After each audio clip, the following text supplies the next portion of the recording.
Ohayou minasan, watashi wa Monera to Adams desu. Fala galera, eu sou o Adams Monera. Eu estou mais uma vez aqui gravando esse vídeo rápido de dicas para compor mais um pouco essa série Cybersecurity, né? Essa série que estou inaugurando e vai ficar disponível no Facebook e YouTube e também na Twitch, ok? Nesse vídeo rápido de dicas aqui, eu achei interessante passar para vocês uma das maneiras, né?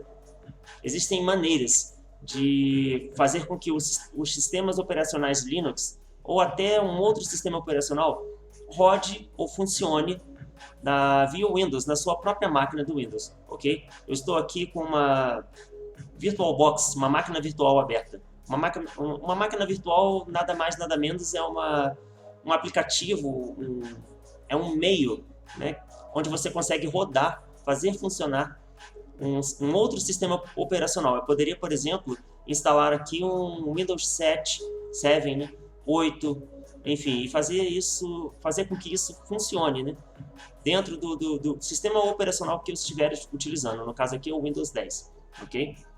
Mas também tem outra maneira, que é na loja virtual aqui da Windows, né, Windows Store, você consegue também baixar outros aplicativos, né, de cada sistema específico. Eu tenho aqui o Ubuntu e também o Kali. Obviamente não basta fazer isso, você tem que compatibilizar. E é um assunto para um novo vídeo, onde eu vou explicar detalhadamente essas questões, ok? Aí esse vídeo é mais a título de apresentação mesmo, ok? Aí vamos entrar aqui, né, no Kali Linux, né, abrindo aqui a aplicação. É interessante, leva alguns segundos, mas ela inicia o boot, ok? Mensagem dos desenvolvedores Kali, né? Esta é uma instalação mínima do Kali Linux e você vai precisar de ferramentas suplementares ou complementares, né? Ou seja, você vai precisar de mais ferramentas, é uma instalação simples. Então você vai instalar essas ferramentas via terminal, ok? Também tem o Ubuntu. Apresentar aqui para vocês rapidamente, bem breve, o Ubuntu. Ele também abre via terminal, ok? Você vai ter acesso ao terminal, não tem interface gráfica, ok? Até onde eu conheço, por aqui não tem essas interfaces, a não ser que já tenha avançado um pouco. Ele funciona via WSL, né? Bom, esperar um pouco aqui. De repente, calma aí, pessoal. Reiniciar aqui, porque tem um boot sim.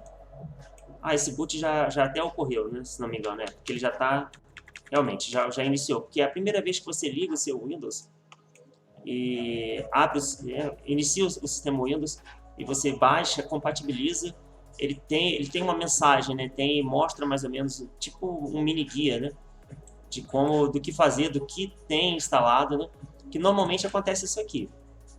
Né? Você não tem as ferramentas adequadas, aí você faz a instalação de outras ferramentas que você precisa e ele normalmente vai ficar dessa forma. Aqui no caso eu estou com o Ubuntu. No Kali vai existir, né? Você vai instalar outros pacotes necessários, pertinentes ao Kali, ok?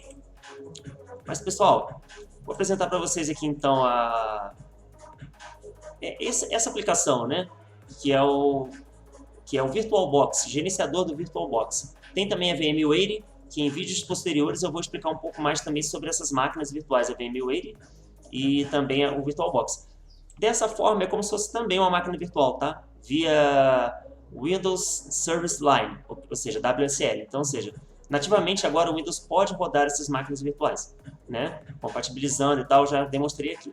Mas também tem essa opção, tá? Do VMware, no caso aqui o VirtualBox, ok? Você vem aqui em configurações, por exemplo, o sistema, e você dedica a quantidade de RAM que a máquina minimamente necessita. Eu coloquei aqui 3.000 megabytes ou 3 GB. Essa máquina eu uso para gravar vídeos do idioma japonês, long play, né, de jogos de videogame, no caso Nintendo 64, e agora também essas dicas de cybersecurity. Então essa máquina no máximo ela está com um pente de memória de 8 GB, mas eu vou fazer já esse upgrade para 16 GB. Porque eu também tenho outras máquinas nas quais eu trabalho de 32 GB. Né? Então, o que acontece? Essa daqui eu estava precisando ser utilizada, né? E com o passar do tempo eu vou modificar algumas coisas, fazendo um upgrade nela, manutenção eletrônica e também de software, ok? E também pretendo melhorar o cenário, melhorar algumas coisas para que possa ter um conteúdo de excelência, né? Para você entusiasta, para você pentester e você estudante de defesa cibernética, engenheiros de software, ok? E também entusiastas aí que realmente desejam trabalhar nessa área, né? Defender as empresas, porque basicamente, pessoal, a análise cibernética, ela existe para quê? Para defender você, usuário. Defender de quê? De cybercrime, de cybercriminoso, ok? Imagina, você tem uma conta no PagSeguro, por exemplo, e sua conta, seus dados ficam expostos. Isso já aconteceu, né? Então, quer dizer, a PagSeguro já corrigiu isso aí, corrigiu essa falha, essa vulnerabilidade. Existiu um dump de dados, né? Esse dump de dados com dados vazados sensíveis de empresas, de pessoas físicas, né? E o cybercriminoso, ele pode vir a ter acesso a isso, né? Então você, usuário, você que tem empresa que de pequeno, médio ou grande porte, que fatura aí, que tem o seu faturamento, né? Enfim, você não quer perder os seus dados, né? Ter seus dados expostos e vir a perder bilhões aí. Então as empresas elas preferem pagar analistas, né, pentesters, hacker ético, do que perder bilhões, ok? Então o papel do hacker ético é simular essas invasões e relatar, né, reportar essas vulnerabilidades para a equipe de tecnologia e engenharia das empresas, e essa equipe vai corrigir essas vulnerabilidades, essas falhas. Aí acontece também, ocorre de empresas te contratarem via pessoa jurídica, também de fora do Brasil, e te pagarem em dólar, né? E esses ganhos podem chegar, esses salários, digamos assim, está entre 20 e 50 mil dólares no máximo, né? 20, 30, depende muito do faturamento de cada empresa. Depende também da infraestrutura. Pode ser pequena, médio ou grande porte, entendeu? De grande porte vai te pagar 50 mil dólares. De médio porte pode te pagar aí de 20 a 30 mil dólares. Pequeno também, 15, 20 mil dólares, ok?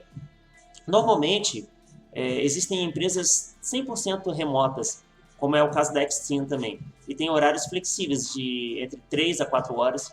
E tem aquelas empresas que você vai se dedicar aí 40 horas semanais. Então depende muito da situação, ok? Tem empresas com essa modalidade tanto para programadores, que não necessariamente são hackers éticos, ou analistas cibernéticos, e tem também para analistas cibernéticos, ok?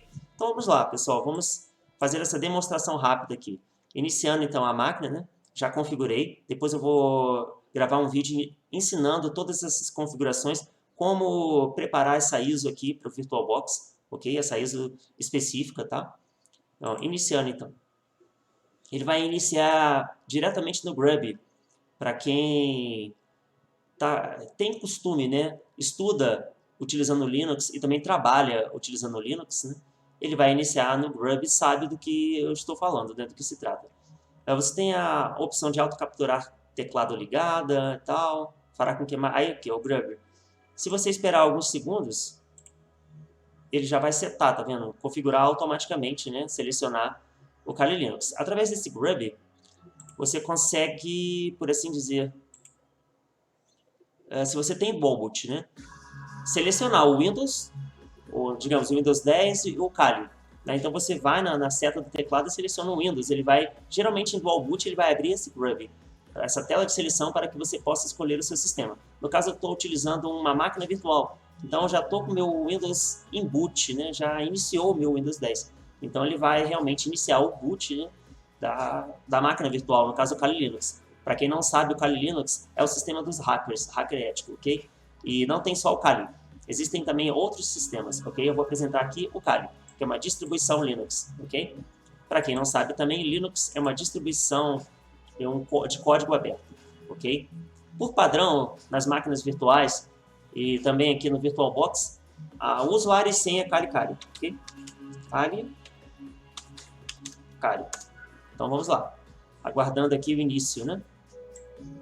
E tem as opções também, pessoal, aqui, abrir a tela, Tem também a opção de visualização, né? Tela cheia, modo de tela cheia.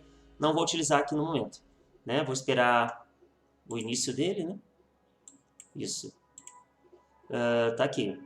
Você pode observar que o relógio está 7h26 da manhã, e na verdade são 8h26, né? Ele tem 1 hora de atraso, mas você pode setar também via terminal, configurar. Né? Via terminal você consegue configurar o fuso horário.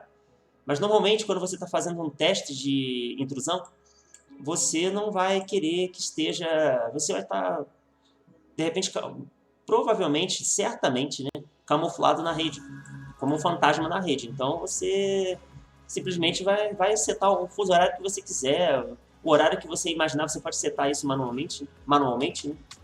E, por padrão, pessoal, o Kali, a partir de 2021, as distribuições do Kali, você quando instala, no caso aqui já vem pronto, né, que é uma máquina virtual, ele já tem o usuário Kali Kali, ok? Esse usuário Kali Kali. As versões anteriores, de 2020 e anteriores, né, elas já, por padrão, elas instalavam com o Kali já direto no terminal, você acessava o terminal e era em root, na raiz. Só que, digamos, você quer fazer alguma modificação no teu Kali, acrescentar, instalar alguns pacotes, dependendo do pacote você consegue instalar diretamente pelo usuário, tá?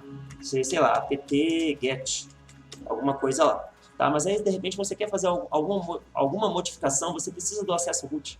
Simples, pessoal, sudo su, né? Ele vai solicitar a senha, né?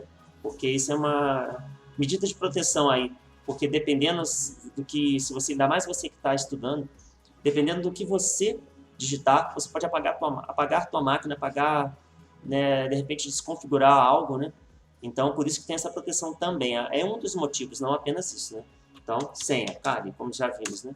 Enter, já estou em root, eu quero, sei lá, limpar o terminal. Clear. Aí root Kali, sei lá, aí novamente apt-get ou algum outro comando, tá? Apt-get aqui é título de curiosidade apenas. Enter. E você já está ali, se de repente você quer atualizar, se bem que atualizar eu acredito que pelo usuário também você consegue. Terminei aqui as tarefas, quero retornar ao usuário. Sudo su Kali, ok? Retornou, né? Retornou no caso. Clear. Clear, você vem para a tela, tem outra maneira também, pessoal, de retornar. Olha que interessante, sudo su, né? Uma vez que você configurou a senha, informou a senha, você não precisa mais ficar fazendo isso cada vez que você vai alternar de usuário para root, ok? Limpando aqui novamente. Aí, sei lá, outra maneira, excite, pura e simplesmente, ok? Então é interessante, pessoal. E você também pode navegar, né? Tem um navegador nativo que é o Firefox. E abre diretamente a tela inicial dele, é a tela da Offensive Security. Você pode ver aqui, Kali by Offensive Security, que é a empresa que mantém o Kali. Porque os sistemas operacionais Linux são sistemas de código aberto. Então, a Offensive Security criou o Kali. Modificou a distribuição Debian, né, no caso, e criou o Kali, desenvolveu o Kali. Você pode, por exemplo, se apossar, digamos assim, né, da distribuição Ubuntu, por exemplo, e fazer aí, eu posso fazer, de repente, desenvolver um sistema operacional Ubuntu Adams, ou então Kali Adams, se eu quiser modificar, no caso não seria Kali Adams, né, seria, porque Kali já tem, da Offensive Security, né, tem aí os direitos autorais, mas eu posso, Adams Linux, digamos, Adams Debian Linux, eu poderia fazer uma distribuição dessa, né, modificar. Então é basicamente isso. Bem-vindo ao Kali Linux, a indústria avançada de testes de intrusão, ou penetração, tanto faz, intrusão, né? A indústria mais avançada, né, de testes de intrusão. Então aqui está tudo em inglês, faz uma breve apresentação aqui, né? Você vai teclando para aprender um pouco mais os documentos oficiais do Kali, treinamento livre do Kali Linux, né? Suporte da comunidade, é muito interessante. E mais uma vez, né, inglês, né? Kali Linux was founded upon the belief, e por aí vai, né? That to arrive at the best defensives, e por aí vai, né? Então, ou seja, é importante você ter essa fluência. E você está iniciando, como eu falei no vídeo de ontem, é de suma importância, né? Porque o inglês é o idioma mundial, digamos, né? Então, você vai interagir, reportar os seus bounties, né? Se você está trabalhando, né, num programa de bug bounty privado para uma empresa, principalmente internacional, você vai precisar descrever esse relatório, né, preparar esse relatório no idioma inglês, ok? Vídeo ou PDF, não importa a ferramenta, sempre em inglês. Bom, então, fechando aqui, pessoal, é interessante que o menu, né, do Kali, apresentando aqui para vocês o menu do Kali, ele tem um roteiro, né, para você que é entusiasta, estudante, profissional de análise cibernética. Ele tem aqui, ó, emulação de terminal, gerenciamento de arquivos, editor de texto, web browser, né, o Kali Linux, documentos Kali, Offensive Security Training, treinamento, né, da Offensive Security, Exploit Database, enfim, vulnerabilidades Hub. Aí você vê, ó, informações do Getting, vulnerabilidade, análise de vulnerabilidades, tá vendo? Análise de aplicações web, database, ataques a senhas, né? Também ataques a redes wireless, né? Bluetooth, essa rede 802.11, né? Wireless tools, ferramentas, né? Wireless para esse tipo de coisa.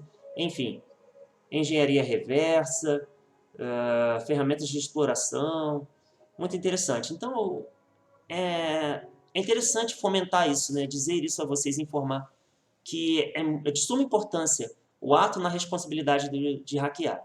Né? Imagina a analogia do chaveiro. Né? O chaveiro, ele pode muito bem, concorda comigo, que o chaveiro ele pode comprar uma ferramenta, né? Comprar, no caso, ferramentas e fechaduras e testar na bancada dele, certo? Mas ele não pode experimentar essas técnicas sem autorização nas portas dos vizinhos dele, né? Mas se ele tiver um acordo assinado em cartório com o vizinho, negociar o serviço, ele poderia, não poderia? Então, ou seja, da mesma forma é o que ocorre na HackerOne e em outras plataformas, né, de bug bounty. E também quando você é contratado. Então você vai simplesmente simular esse teste de intrusão. E assim como se fosse, né, um cybercrime, mas na verdade não é um cybercrime. Tanto que na HackerOne, você, digamos que seu usuário seja Rodrigo Silva, você pode simplesmente, você vai criar a própria HackerOne já te encaminha e te orienta a criar um usuário, um e-mail de usuário assim, o ID e o usuário, no caso, o e-mail que você vai usar no teste do domínio da web, né, no caso da empresa que você estiver testando. Você vai colocar ali Rodrigo Silva, we are HackerOne, @gmail alguma coisa, né? .com. Então, ou seja, ali we are HackerOne, nós somos a HackerOne. Então, ou seja, a equipe de engenharia, a equipe que combate fraude lá, eles têm também uma equipe de defesa cibernética, vai entender que eles estão sendo testados e que você é um pentester autorizado pela HackerOne a isso, né? E também eles fazem esse acordo, né? A HackerOne é como se fosse o man in the middle, o homem do meio. Então ela faz essa ponte, obviamente ela também recebe. Então eles fizeram esse acordo, né? Se cadastraram na HackerOne, então você tem essa permissão, ok? Então é bem diferente. Então é necessário, né? Para conhecer o inimigo, para combater o inimigo, é necessário conhecê-lo, né? É necessário conhecer o inimigo se você quiser combater. Agora, se você não tem esse conhecimento, fica muito complicado, né? E os ataques hackers já são uma realidade há muitos anos. E só que nesse século 21 para cá, vamos dizer aí, numa especulação, 2010 em diante, as empresas começaram a entender, né, a necessidade desses testes e que é importante manter a segurança tanto para elas, os dados sensíveis delas, quanto para os seus clientes. Você, usuário que utiliza o Nubank é um dos melhores bancos que existe, ok? Não vou dizer o melhor, mas tem muitos excelentes aplicações bancárias aí, bancos virtuais. O Nubank é excelente porque ele é testado 24 horas por dia. E as contas que são testadas são contas fictícias, ok? Então não tem problema. Como eu falei, usuários, Rodrigo Silva, @wearehackerone, né, .com, né? wearehackerone, @gmail.com, ok? Um exemplo, né? @yahoo.com. Então você pode ficar tranquilo, seguro com essa aplicação, porque ela está na HackerOne, é testada e qualquer vulnerabilidade que é encontrado é corrigido pela equipe. Né? Então, muitas vulnerabilidades que poderiam existir hoje, você vir a estar exposto, sua empresa exposta, com o Nubank isso não acontece. Não ocorre isso. E no vídeo de ontem, SEMrush é uma outra empresa, então se você utiliza SEMrush, você também está seguro porque é testada, enfim. Interessante aqui, eu falei ontem, pessoal, ferramentas de exploração. Forense também é muito interessante, né? O Burp Switch, ele também está aqui, né? Esse vídeo acabou que está sendo longo também, né? Mas ele se encontra aqui. Vou ver se eu consigo encontrar para vocês. Ataques, análise de vulnerabilidade, né? Aqui, ó. Análise de aplicação web. Aqui o Burp Switch. Foi o que eu gravei no vídeo de ontem explicando esse interceptador, né? Através desse interceptador você consegue, por exemplo, encontrar um IDOR, né? Como eu ensinei ontem um IDOR num domínio, né? Interessante, pessoal. Então, é isso aí. WP Scan. Então, são ferramentas que eu vou acompanhar esse roteiro aqui e explicar para vocês passo a passo, ok? E isso pretendo fazer aí, nesse mês de agosto, não vou dizer tanto, porque eu vou adequar aí muitas coisas, fazer esse upgrade nessa minha máquina específica aqui, que eu uso para isso, tá? Eu não misturo máquina de trabalho com máquina para criar esses vídeos, né? Desenvolver esses vídeos. Enfim, então